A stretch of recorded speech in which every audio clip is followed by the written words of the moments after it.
नमस्कार, मैं doctor Lokesh Bhatia. Subscribe करें लोक टॉक्स चैनल को प्रोफेशनल मेडिकल गाइडेंस के लिए, स्पिरिचुअलिटी एंड मेडिटेशन के लिए एंड लाइफ कोचिंग सेशंस के लिए। यह है मेरा व्हाट्सएप नंबर, आप कभी भी संपर्क कर सकते हैं। धन्यवाद। नमस्कार साथियों, आप सभी योगीज का एवं सभी एनआईए के सदस्यगण, एनआईए के मैनेजिंग कमेटी के सभी सदस्यगण और आप सबका स्वागत है। जैसा कि आप जानते हैं, ये कार्यक्रम NIA Indian sports centre Doha Qatar एवं आजादी के 75वीं वर्षगांठ के अमृत महोत्सव कार्यक्रम की शुरुआत, इस कार्यक्रम के संयुक्त तत्वावधान में हम ये कार्यक्रम आयोजित कर रहे हैं। 3 हफ्ते का योगा ट्रेनिंग और सैटरडे के दिन जो हम गैप देते हैं उसमें एक्सपर्ट्स की हम उनसे चर्चाएं करते हैं। आज के जो गेस्ट हैं, आप भली भांति उनको जानते हैं। लास्ट सैटरडे भी हमने उनसे चर्चाएं करी थी। लास्ट सैटरडे उन्होंने हार्ट की केयर के बारे में आपसे चर्चाएं करी थी। इस बार दिल को खुश कैसे रखना है, आइए जानते हैं दिल के डॉक्टर से। मैं उनका परिचय पिछली बार बहुत डिटेल में दे चुका हूं। आज आपको मैं उनसे बहुत विशेष रूप से दिल के डॉक्टर से दिल से जुड़िए, अपनी किस तरीके से दिल को खुश रखा जा सकता है उनसे जानिए। Doctor Bharat, welcome to you. Thank you very much. Lokesh, दोस्तों आप सभी को मेरा प्रणाम, नमस्कार। और पिछली बार आप लोगों से चर्चा करके मुझे बड़ा अच्छा लगा और मैं आपको ये कहना चाहता हूं कि दोस्तों, जो हमने स्वस्थ दिल की बात करी थी पिछली बार, इस बार हम बात करेंगे प्रसन्न दिल की। जैसे कि डॉक्टर लोकेश ने कहा, अब क्या है दोस्तों कि सभी लोगों को पता है कि स्वस्थ रहने की क्या क्या तरीके हैं, क्या क्या चीजें हैं, लेकिन इसके बावजूद भी हम सारी चीजों को डेली अपने फॉलो नहीं कर पाते। तो हमको ये सोचना चाहिए कि आखिर ऐसी क्या कारण है कि हमारी जीवन शैली फिर भी कहीं ना कहीं मात खा जाती है और हम कहीं और उलझनों में फंस जाते हैं। स्वास्थ्य, फिजिकल हेल्थ जो है हमारी, वो प्रायोरिटी में होते हुए भी उतनी प्रायोरिटी में नहीं रह पाती। सबसे पहला प्रश्न दोस्तों ये है कि क्या हम जो भी काम कर रहे हैं, दिन भर हम लोग 1 मिनट थोड़ा सा ध्यान रख के विचार करें कि हम क्या अधिकतर समय शांत, खुश, चैन से मुस्कुरा के बिता रहे। नहीं, छुट्टी के दिन की बात नहीं कर रहा हूं।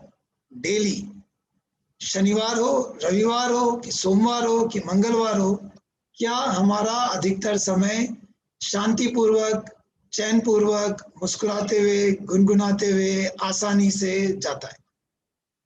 और अगर ऐसा नहीं है तो हम उसके लिए क्या कर रहे हैं? क्या हम ऐसा करें कि हमारा ये वर्ष पिछले वर्ष की तुलना में ज्यादा शांतिपूर्ण हो? और इसके बारे में हमें कुछ ना कुछ करना चाहिए। तो इसको भी एक हमें प्रायोरिटी रखना है कि अपने दैनिक जीवन को किस तरह से हम ईज और पीस, मतलब शांतिपूर्वक भी और आसान भी बनाकर रखें। क्या जो भी हम काम करते हैं दिन भर, हम उसे पूरा एंजॉय करके कर रहे हैं? मतलब कहीं ऐसा तो नहीं कि हर काम में दौड़ दौड़ के ही कर रहा हूँ। यार सुबह जल्दी उठ जाओ, क्यों? क्योंकि जल्दी से तैयार होना है। फिर जल्दी से तैयार होना है, क्यों? क्योंकि जल्दी से कपड़े पहनने हैं। फिर जल्दी से कपड़े पहनने हैं, क्यों? क्योंकि जल्दी से नाश्ता करना है। फिर जल्दी से ऑफिस जाना है। फिर जल्दी से लौटना है। फिर जल्दी से डिनर करना है। फिर जल्दी सो जाना है। फिर सुबह जल्दी।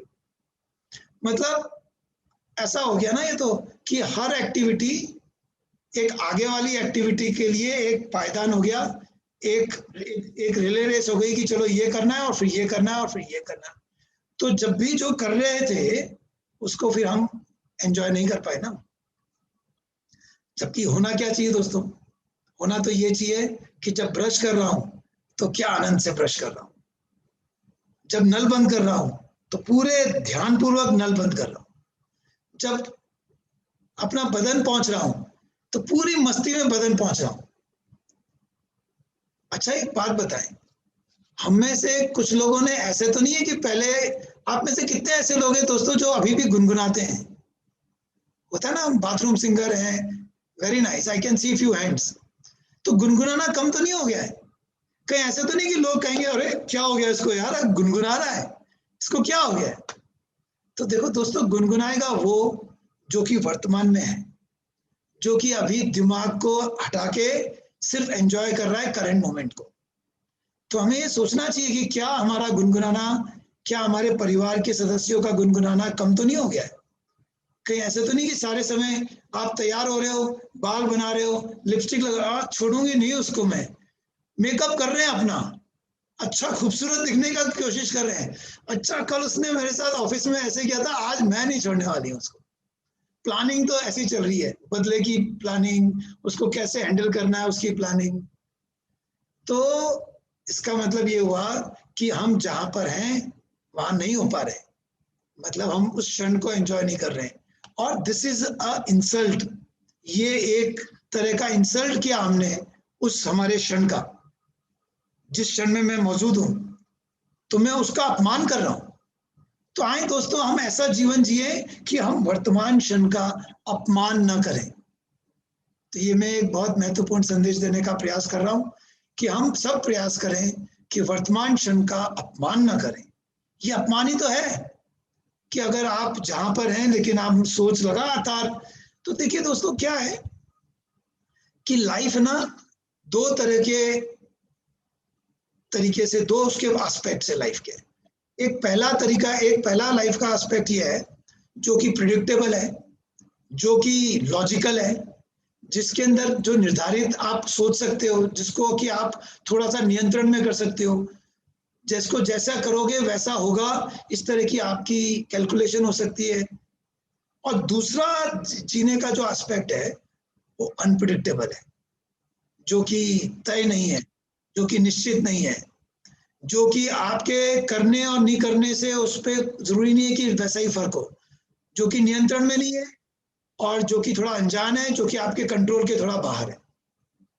ठीक है, तो जो एस्पेक्ट आपके कंट्रोल में है, जिसको आप नियमित रूप से, जिसके कि आपको कानून, नियम, रूल्स, रेगुलेशंस आपको पता है, वो उसी हिसाब से होता है, जैसे कि गणित, जैसे कि विज्ञान, जैसे कि आप कहोगे कि अगर आप है ना रोज सुबह दौड़ोगे तो आपका वजन कम हो जाएगा, जैसे कि आप अगर ये कहें कि आप रोज कुछ विषाक्त खाना खाओगे तो आप बीमार पड़ जाओगे। तो ये कुछ चीजें ऐसी हैं जो कि आपको लॉजिकल लगती हैं, जो कि आपकी बुद्धि आप उसको प्रिडिक्ट कर सकती है, जो कि अंदाजा लगा सकते हैं।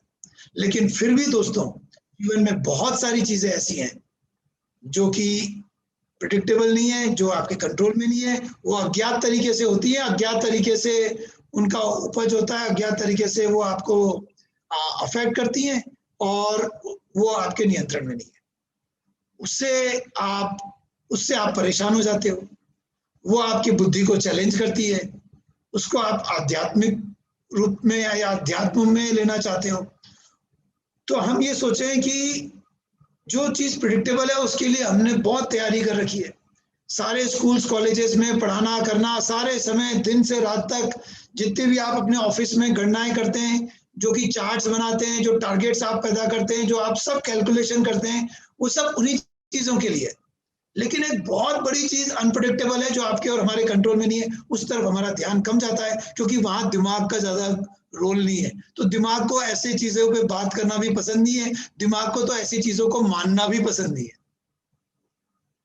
तो आप ये देखिए कि ये भी एक हमारी कमी है लाइफ में कि हम उस एस्पेक्ट को काफी कुछ भूल चुके होते हैं। ये बात मान लीजिए, इसको स्वीकार कर लीजिए, कुछ नहीं करना है, क्योंकि जब आपका दिमाग वहां चलना ही नहीं है तो उसमें करना क्या है, अब तो स्वीकार ही करना है।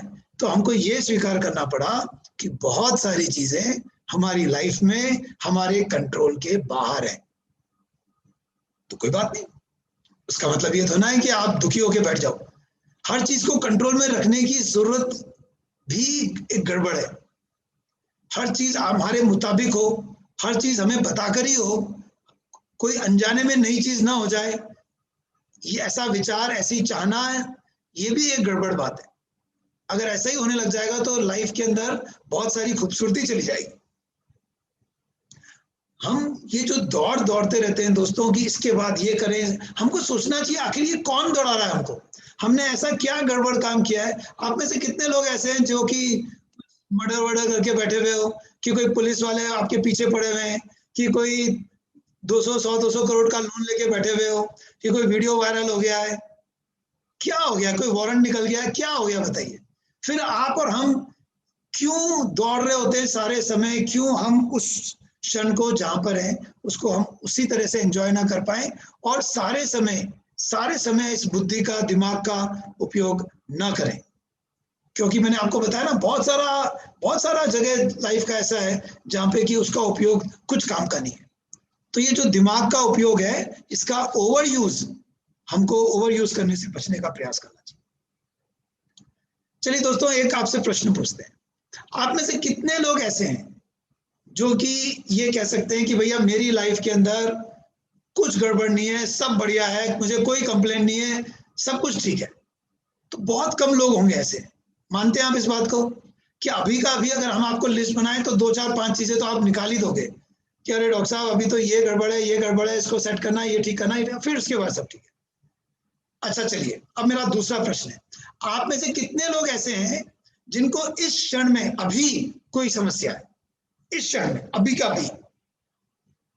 देखिए तो, है ना ताजुब की बात दोस्तों, शायद इस क्षण में कोई समस्या नहीं है। तो जितनी भी समस्या होती है ना दोस्तों, वो आने वाले कल या गए हुए कल के थ्रू है।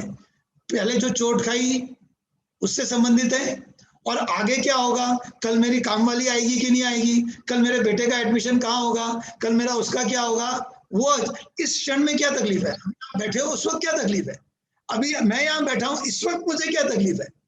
हाँ, शारीरिक तकलीफ हो सकती है, डॉक्टर साहब खाना नहीं खाया, भूख लग रही है, डॉक्टर साहब कितना बोल रहे हो, सिर दुख रहा है, वो शारीरिक समस्या, उसके अलावा कोई और समस्या नहीं हो सकती। तो देखो दोस्तों, आप लोगों ने अभी अभी एक बहुत बेहतरीन चीज डिस्कवर करी कि वर्तमान क्षण में समस्याएं नहीं होती। ये तो हमारा दिमाग है दोस्तों जो कि समस्याओं को पैदा करता है। वर्तमान क्षण में सिर्फ स्थितियां होती है, हाँ भाई एक स्थिति बनी है, लेकिन हमारे दिमाग को क्या पसंद है, हमारे दिमाग को मसाला डाल के, उसको पकाकर, उसको खूब अच्छी तरह से छौंक लगाइए और उसको एक बढ़िया सामग्री बनाइए परेशानी के रूप में। तो एक स्थिति को परेशानी बनाने का काम हमारे दिमाग का है। हमारे दिमाग को पसंद है ड्रामा, हाँ कहानी बनाइए, ड्रामा बनाइए, कहानी कहिए, हाँ वो तो है ही ऐसा, देखो उसने ऐसे किया, फिर ऐसे हुआ, फिर ये हुआ, फिर ये हुआ। ये सारी चीजों को जोड़ जोड़ कर बनाने का काम हमारे दिमाग का है। हम इस चीज को विश्वास ही नहीं करना चाहते कि यार ये हो गया, इसको जोड़ो मत, इसकी कहानी मत बनाओ, इसको ड्रामेटाइज मत करो। नहीं, दिमाग को दोस्तों उसी में मजा है, दिमाग को उसी के अंदर मजा है, क्योंकि वो दिमाग चलेगा तो कनेक्ट करेगा चीजों को। तो इससे हमको बचना चाहिए। छोड़ो दोस्तों, छोड़िए, जो हो रहा है ना उसको जोड़िए मत। ऐसा मत कहिए कि देखो आज उसने ऐसा किया, वो तो है ही ऐसा, देखो कल फिर वो ऐसे करेगा। हो सकता है कल वो दूसरा व्यक्ति हो जाएगा, आप भी दूसरे व्यक्ति हो जाओगे, कल दूसरा दिन है, उसको लेके मत चलो, उस बैगेज को, उस लबादे को, उस बोझे को हम तोड़ कर नहीं चले, ऐसा हमको विचार करना चाहिए। तो that is very important that we understand कि वर्तमान क्षण में समस्याएं नहीं होती हैं, और जो हमारा दिमाग है वो दिमाग का हमको नौकर नहीं बनना है, दिमाग हमारा नौकर है। हम अपने दिमाग को जब चाहें तब यूज करें, और जब कह दे भैया तेरी जरूरत नहीं है, स्विच ऑफ करें। कहीं दोस्तों ऐसा तो नहीं कि उसको स्विच ऑफ स्विच ऑन करने का बटन हमारे कंट्रोल से बाहर हो गया है। हमें कोशिश करना चाहिए कि उसका कंट्रोल हमारे पास ही रहे। अधिकतर समय दोस्तों हम डरे हुए होते हैं, क्योंकि हम भाग रहे होते हैं, क्योंकि हम डरे हुए होते हैं। ये जो डर है ना दोस्तों, डर, यही हमारी सारी समस्याओं का कारण है। जो व्यक्ति दुखी है वो भी डर की वजह से दुखी है, जो व्यक्ति क्रोधित है वो भी डर की वजह से क्रोधित है, जो डिप्रेस्ड है वो भी डर की वजह से डिप्रेस्ड है। तो बेसिक प्रॉब्लम किसी भी मानसिक स्थिति की जो बनती है वो होती है भय। उस भय को हटाने का एक जो तरीका मैं अपने टॉक के आखिरी के 10 मिनट के अंदर जो मैं थोड़ा सा और समराइज करूंगा, और ये मैं आपको बताना चाहता हूं कि ये जो निरर्थक हमारी एनर्जी जो चली जाती है वो डर की वजह से, और डर को जीतने का, डर से पार पाने का, और बिना डर के जीने का एक ही तरीका है, और वो तरीका है कि आप और हम सादा जीवन जिएं। बड़ी बड़ी चीजों की बड़ी बड़ी चीजों की कोशिश में दौड़े नहीं। दौड़िए, जितना नाटक करना है करिए, जितना खेल खेलना है खेलिए, लेकिन उसको खेल ही मानिए दोस्तों। हम काफी समय नेपाल में थे, लोग बाग दूर दूर से नेपाल आते थे, कुछ पशुपति मंदिर के दर्शन करने और कुछ कसिनो खेलने के लिए। हमसे पूछते थे, डॉक्टर रावत आप बताइए कसिनो में कैसे खेला जाए? तो आप क्या जवाब दोगे? ये क्या हो गया, जितना पैसा लगाओ, जीतो या हारो, खुश होके निकलना, रोना मत घर आके कि इतना हार गया इतना हार गया। उतना ही पैसा लगाना कि हार भी जाओ जीत भी जाओ, तो उतना कोई, जीवन में भी यही है, उतना ही लगाइए। बाहर की चीजों में उतना ही मन लगाइए। धंधा है, परिवार है, हस्बैंड है, बच्चे हैं, दोस्त हैं, आपके कलीग्स हैं ऑफिस के, उतना ही मन लगाइए, उतना ही खेल खेलिए, सब खेलिए कि हम अंदर से ना हिलें। अंदर से जो हिला दे, जो शांति की कॉस्ट पे, पीस की कॉस्ट पे जो भी हासिल किया वो सब बेकार। तो आइए हम स्थिर होने का प्रयास करें। देखिए, दो तरह के पेड़ है, एक पेड़ घना है लेकिन ना फिर भी ऐसे ऐसे हिल रहा है, और दूसरा पेड़ पतला सा है लेकिन हिलता नहीं है। किस पेड़ के नीचे राही सुरक्षित अपने आप को महसूस करेगा? ऑब्वियसली जो स्थिर है। तो हमें और आपको भी सोचना चाहिए ना दोस्तों कि जीवन में हर बर्थडे के साथ, हर नए महीने के साथ, क्या मैं पहले से ज्यादा स्थिर हो पा रहा हूं? क्या अभी भी ऐसे अस्थिर रहता हूं? क्या मेरे घर वाले, क्या मेरे जूनियर्स, क्या मेरे बच्चे, क्या मेरी बीवी मेरे को पहले से ज्यादा स्थिर मानते हैं? क्योंकि इसकी गवाही कौन देगा? आपके बच्चे और आपके जूनियर्स और आपके नौकर चाकर ये गवाही देंगे कि हम पहले से ज्यादा स्थिर हैं कि अस्थिर हो रहे हैं। तो आए दोस्तों, हर दिन हम अपने लाइफ की स्थिरता बढ़ाएं, और स्थिरता का मतलब यही है कि भय रहित। चलिए एक छोटी सी एक आपको किस्सा सुनाते हैं। नेपाल में एक बहुत बड़ी कॉफी की दुकान थी, बड़ी फेमस, दूर दूर से लोग बाग दोस्तों वहां कॉफी पीने आते थे। एक बार क्या हुआ कि उस कॉफी की दुकान वाले का सुबह से सिर दुखने लगा, तो वो सामने वाली सड़क क्रॉस करके दुकान पर, दवाई की दुकान पर गया दवाई लेने के लिए, लेकिन वहां पे दवाई वाला नहीं था। तो उसने उस बच्चे से पूछा, अरे तुम्हारा मालिक कहाँ है?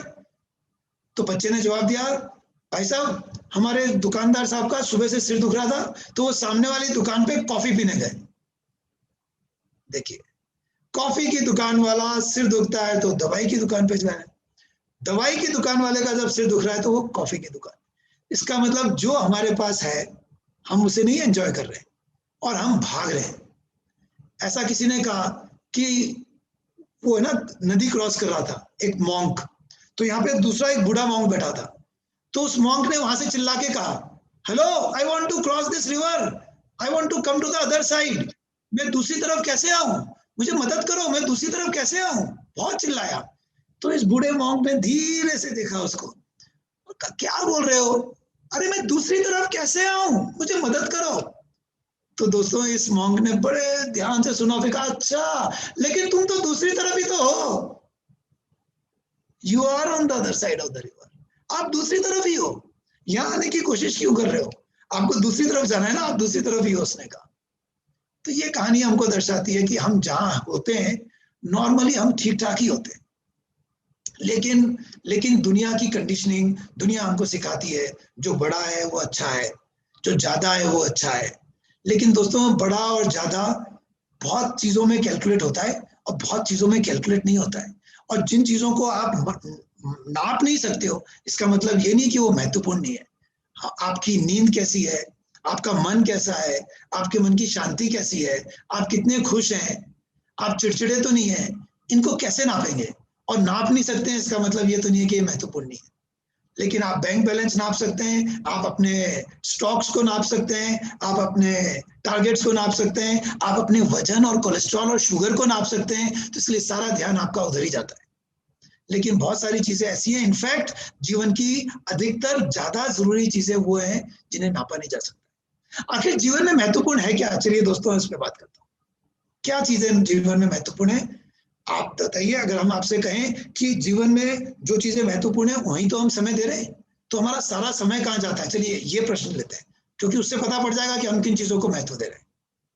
तो ऑफ कोर्स पैसा, आपका परिवार, आपके बच्चे, आपका नाम सोसाइटी में, समाज में आपका नाम, आपका स्वास्थ्य, ठीक है, ये 5-4 चीजें हैं जिनमें आप सारा समय देते हैं। दिन भर हम इन्हीं को महत्वपूर्ण समझते हैं। इसका मतलब हमारे जो रिलेशंस हैं, रिश्ते हैं, हमारे बच्चे हैं, हमारा स्वास्थ्य है, पैसा है, धंधा है, समाज में हमारी इमेज है। दोस्तों, इनमें से कितनी ऐसी चीजें हैं जो नश्वर नहीं है, ये बताएं। इसमें कितनी चीजें ऐसी हैं जो कि पूरी तौर से आपके हाथ में है? नहीं है ना दोस्तों।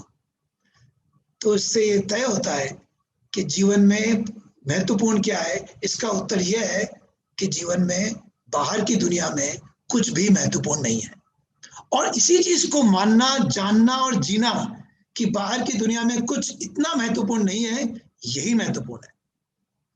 तो अगर आप हमसे पूछेंगे जीवन में महत्वपूर्ण क्या है, तो यही महत्वपूर्ण है कि हम ये जान जाएं, मान जाएं और इस तरह से जीना शुरू करें कि बाहर की दुनिया में कुछ महत्वपूर्ण नहीं है, यही महत्वपूर्ण है, ये जानना ही महत्वपूर्ण है।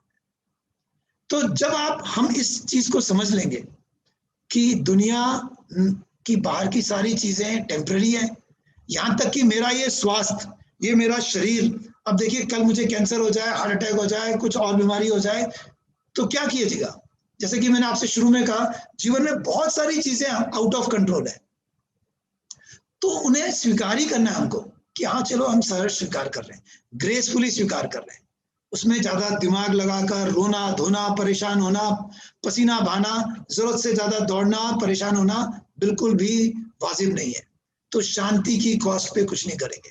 और जैसा कि मैंने शुरू में कहा, जैसे ही मैं अपनी जरूरतें कम कर लेता हूं, जैसे ही मैं एक सादा जीवन जीने के लिए तैयार हो जाता हूं, उसने कहा ना पिक्चर में दोस्तों, मेरे ज़मीर में बहुत दम है क्योंकि मेरे ज़मीर में बहुत दम है क्योंकि मेरी जरूरतें कम है।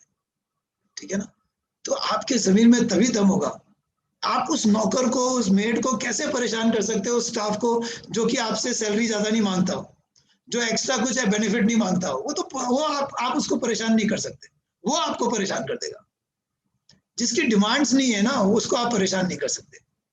मैं जिस अस्पताल में काम करता हूं, मैंने पिछले 4 वर्षों में उनसे ये कहा है 4 बार कि मेरी सैलरी कम कर दें, बढ़ाने के लिए नहीं कहा मैंने। अब वो मुझे नहीं परेशान कर सकते, कैसे परेशान करेंगे? हमने इंडिया आके नया घर नहीं बनाया। आप अगर छोटी छोटी चीजों के ऊपर आप ये डिसाइड कर लो कि यार यहाँ पर मैं अपने स्टाइल के गेम खेलूंगा, अपने स्टाइल के मूव करूंगा, अपने तरीके से जीऊंगा और बाहर की दुनिया को डिक्टेट नहीं करने दूंगा कि मुझे क्या अच्छा लगता है और मैं कैसे जीना चाहता हूँ। और यही चीजें मैं चाहता हूँ हमारे बच्चों को भी हम सिखाएं कि बाहर की दुनिया की सारी चीजें सही और पूरी नहीं है। बाहर की दुनिया की सिखाई हुई बहुत सारी चीजें गड़बड़ है या इनकम्प्लीट है, अधूरी है।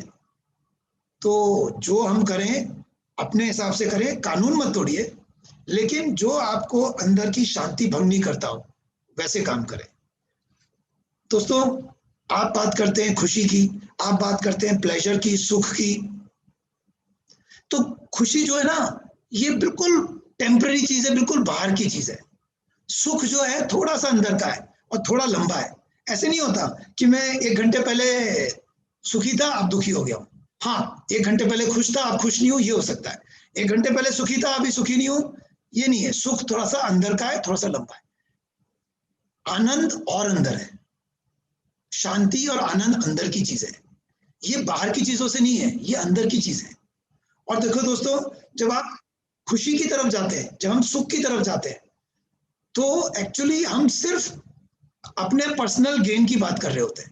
हम अपने ईगो को जहां पर इन्फ्लेट होता हुआ देखते हैं, जहां पे हमारा अहम बढ़ता है, जहां हमें अहम की पूर्ति होती है, वहां खुशी और सुख मिलता है। और जहां पर हमारा अहम विलीन हो जाता है, जहां पे मेरा ईगो खत्म हो जाता है, वहां आनंद है और वहीं शांति है।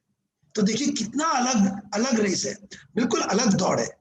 बाहर की खुशियां, बाहर का सुख का दौड़ बिल्कुल अलग है। वो है अपने अहम को और बढ़ाइए और ज्यादा पाने का प्रयास कीजिए बाहर की दुनिया में। और आनंद और शांति वहां पर है जहां आप सरेंडर कर देते हो। एक बहुत बड़ा सूर्योदय देखकर, सूरज से क्या आपकी कंपटीशन है, वहां आपने न्यौछावर कर दिया अपने आप को, वहां आपका ईगो सरेंडर हो गया है, वहां आनंद है, वहां शांति है। नेचर के सामने आप एक छोटे से बच्चे को देखते हो, एक फूल को देखते हो, वहां कोई कंपटीशन नहीं है, वहां कोई ईगो नहीं है, वहां आनंद है, वहां शांति है। लेकिन हमको मजा आता है दोस्तों भड़काऊ बातों में, बड़ी बड़ी चीजों में, इसलिए शांति तो हमको बोरिंग लग सकती है। तो इस चीज का ध्यान रखें, कहीं ऐसा ना हो कि हम अपने जीवन के अंदर सिर्फ बाहर की खुशियों की दौड़ में लग जाएं और वो शांति हमें बोरिंग लगने लग जाए।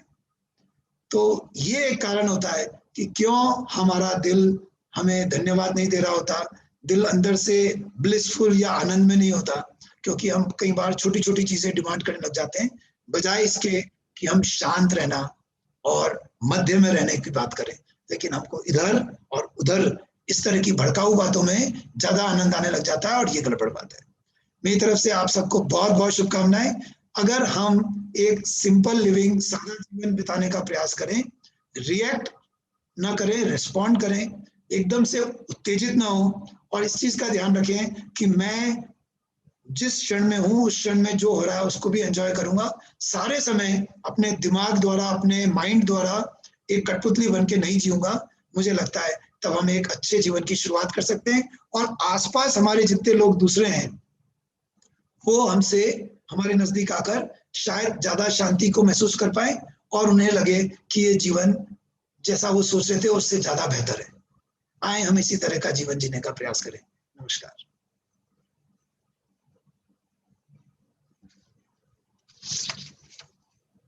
क्या बात है, क्या बात है डॉक्टर भरत, मजा आ गया, बहुत शानदार, वंडरफुल, बहुत शानदार। साथियों बताएं चैट बॉक्स में और मुझे इंडिकेट करें कुछ भी अपना प्रश्न हो और आपको कैसा लगा ये भी बताएं।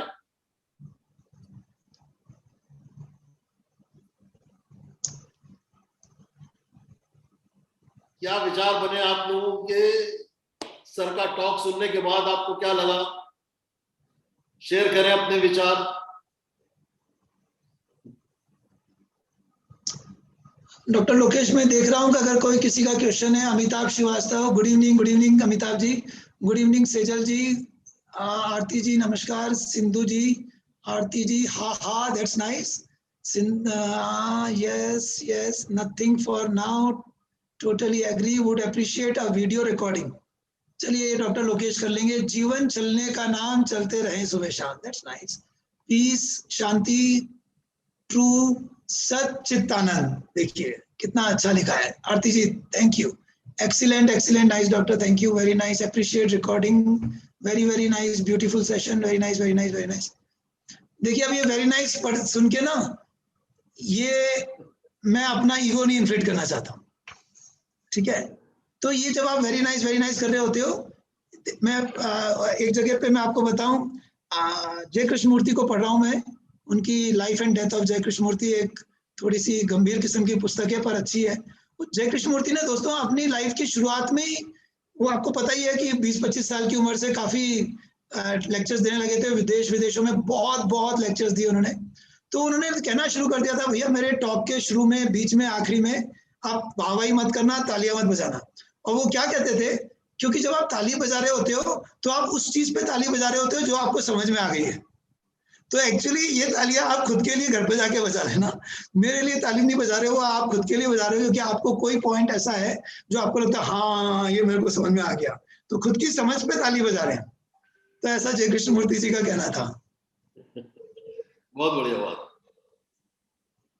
चलिए एनीवे थैंक यू। कोई अगर किसी का कोई, but we will take time to unlearn the rat race and start. देखिए आप सही कह रहे हो, अनलर्न का क्या है कि आप ये सोच लो कि यार मैंने ऐसा क्या पाप किया है। देखो पहले के पाप अगर कुछ करे ना तो उनको फटाफट दो। जैसे कि आपने किसी से प्रॉमिस कर दिया कि ला भैया तेरे पैसे ना मैं 5 दिन में डबल कर दूंगा। अब अगर ऐसा आपने कमिटमेंट किया है तो उसको तो आपको धोना पड़ेगा यार, पहले उस चीज को सेटल करना पड़ेगा। अगर आपने किसी से 50 करोड़ का लोन लेके बैठ गए और आपने सब पैसे गंवा दिए हैं, अब कुछ ना कुछ तो उसको हैंडल करना पड़ेगा, ठीक है ना। तो इस तरह की चीजों में पढ़ो मत आप, और ऐसा नहीं किया है तो आप करो मत। डोंट डू सच एक्सपेरिमेंट्स, क्योंकि ये शांति भंग करने वाली चीजें मत करें। कुछ भी चीज शांति की कॉस्ट पे आप मत करें। और आप ये देख लें कि मैं ना मिनिमाइज करके, डीक्लटर करके घर को मिनिमाइज करके रहूंगा। मैंने आपको अपना एग्जांपल बताया, मैं 1140 स्क्वायर फुट के घर में रहता हूँ और आनंद से रहता हूँ। और मुझे जरा भी वो नहीं रहता है कि आप एक शर्ट दिन में 2 बार पहन रहे हो कि 2 दिन में कि 2 बार रिपीट कर रहे हो कि 3 बार रिपीट कर रहे हो, किसी को क्या फर्क पड़ता है दोस्तों। आप साइकिल पे जा रहे हो कि आप स्कूटर पे जा रहे हो कि आप छोटी कार में जा रहे हो कि बड़ी कार में जा रहे हो, ये देखना बंद कर दो कि लोग क्या कहेंगे। सबसे बड़ा रोग क्या कहेंगे लोग। आप सिर्फ ये देखिए कि आपकी खुद की पर्सनल मिनिमम रिक्वायरमेंट्स क्या है, क्योंकि प्रकृति भी उसी से खुशी है। जितने आपकी रिक्वायरमेंट्स बढ़ रही ना, उतनी हम प्रकृति को खराब कर रहे हैं। ऐसी कौन सी इंडस्ट्री है दोस्तों जो प्रकृति को खराब नहीं करती, बताएं।